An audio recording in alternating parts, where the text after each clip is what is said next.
Hi there, it's Leo K. You may have noticed that there's very limited Assassin's Creed Odyssey content on my channel lately.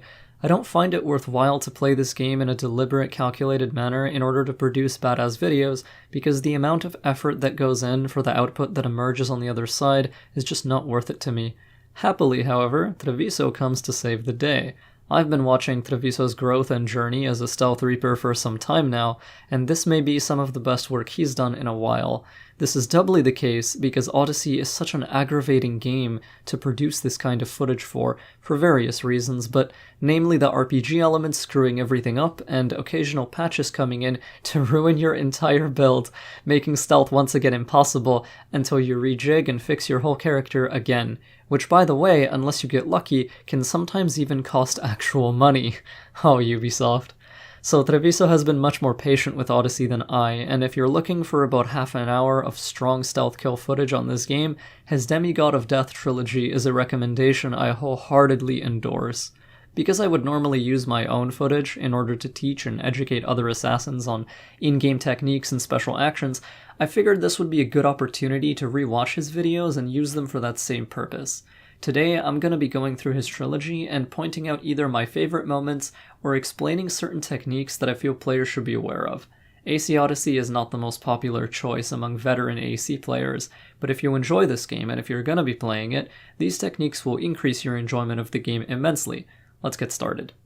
In the first video, at 40 seconds in, this should be standard knowledge for every AC Odyssey player.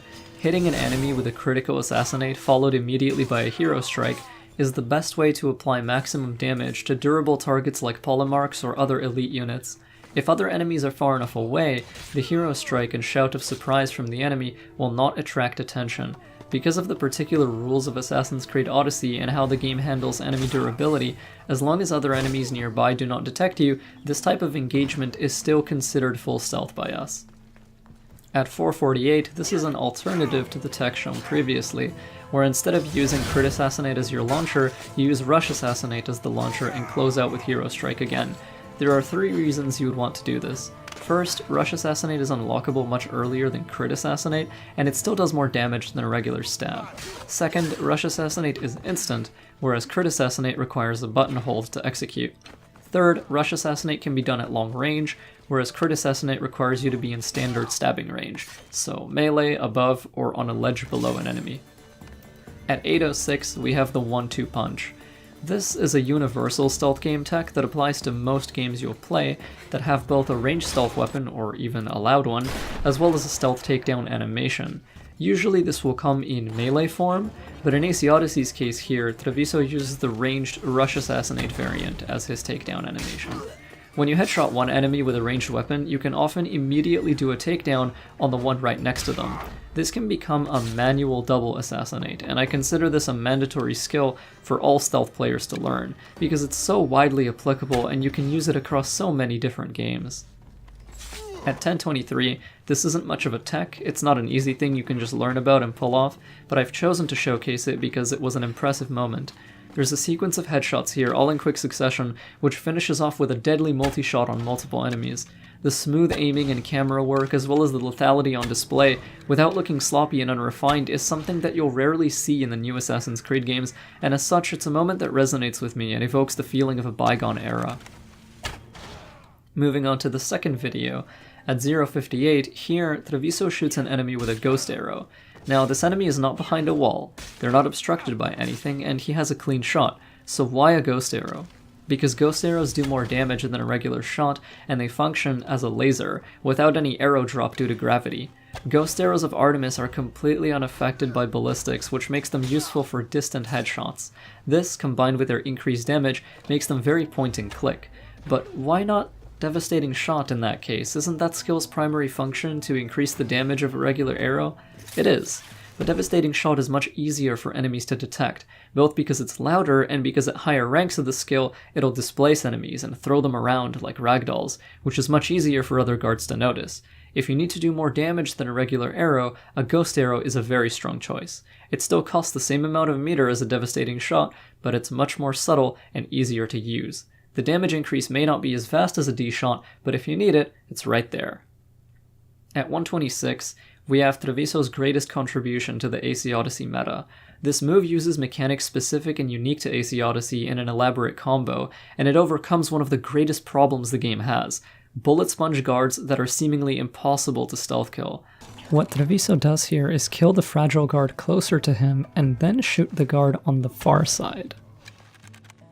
Due to his skilled positioning and the angle from which he attacked, the Polemarch does not yet see him. He merely begins investigating the source of what damaged him and spots the corpse. In this short time frame of the durable enemy investigating the corpse, Treviso immediately projects his mind into Ikaros, very quickly using Ego Harass to lock the Polemarch down. Ego Harass is a stun. Anything that happens to the target of this ability while Ikaros is in their face doesn't exist for the guard's AI. So Treviso shoots him with another charged Ghost Arrow, then immediately follows up with a Crit Assassinate, which are both enough to fully kill due to the earlier damage from the first arrow. This combo is incredibly powerful, though a little tricky to pull off if you've never done it before. Practice it if you can, and it can be very useful. It's impressive because it prevents detection even from the target of your damage, and that's just something we didn't think was possible until we saw this. We shouldn't need to use tactics like this when we've successfully positioned ourselves for a takedown, but we do, so this is a fantastic adaptation to one of Odyssey's greatest flaws. At 5'10", this is simply an enjoyable parkour sequence. It's rare to see strong hop chains or movement flow like this in both Origins and Odyssey. Nothing much to say about it, but once again, a rarity in today's games, which used to be a staple of Assassin's Creed standard gameplay. This beautiful sentence of movement is punctuated by a striking period, a charged Ghost Arrow headshot which marks the beginning of this location's kill chain. Moving on to 6 minutes in, this is a variant on the Ikaros tag team kill combo. This elite soldier can be killed without Treviso exposing himself to the guards on the other side, by taking cover at the corner, stunning him with the bird, then very quickly firing 2 arrows into his head, one of them a Ghost Arrow. As you can see, this technique is also useful for avoiding detection from units other than your target as well, in select circumstances. This kind of versatility is exactly what you want from advanced tactics in a modern stealth game, and while Odyssey just barely misses that mark, it's players discovering combos like these that put it as close as it gets. 15 seconds into the third video, this moment is both cool and educational. The stun from Ego Harass lasts a while, and it can be used in combination with world elements like fast lifts in order to prevent detection from an enemy who you'll kill next. Ledge assassinations are notoriously inconsistent in Origins and Odyssey, and stunning this enemy with Ikaros gives Cassandra the ability to use this fast lift when it otherwise wouldn't be a sound move. This kind of teamwork between Eagle and player is also thematically appropriate to Assassin's Creed as a franchise. At 6 minutes in, the headshot through both windows is simply impressive. This is done without a Ghost Arrow and with no HUD, which means Treviso compensated for gravity here manually. At 6:48, I highlight this because it's a perfect example of just how much time you really have to act on an enemy once Ikaros is in their face. This likely applies to Origins as well, so one thing I would like to see and encourage is players trying something of this sort on Juggernauts in that game, who also have immense health pools and are very difficult to take down undetected unless you use Peter Stratford's Berserk Sleep kill. 737 is the best location in the entire series here. It's the whole sequence in the Fort of the Aloades. It's my single favorite segment. The layout of the area is one of the best in the entire game, with a beautiful parkour star-drawn approach, guards close enough to each other to make for very high-frequency kill chains, and an overall feeling that evokes something like Black Flag. The smooth flow with which this area is tackled here is also something to behold, and this culminates in 903, which is the best moment and the highlight of the entire trilogy for me.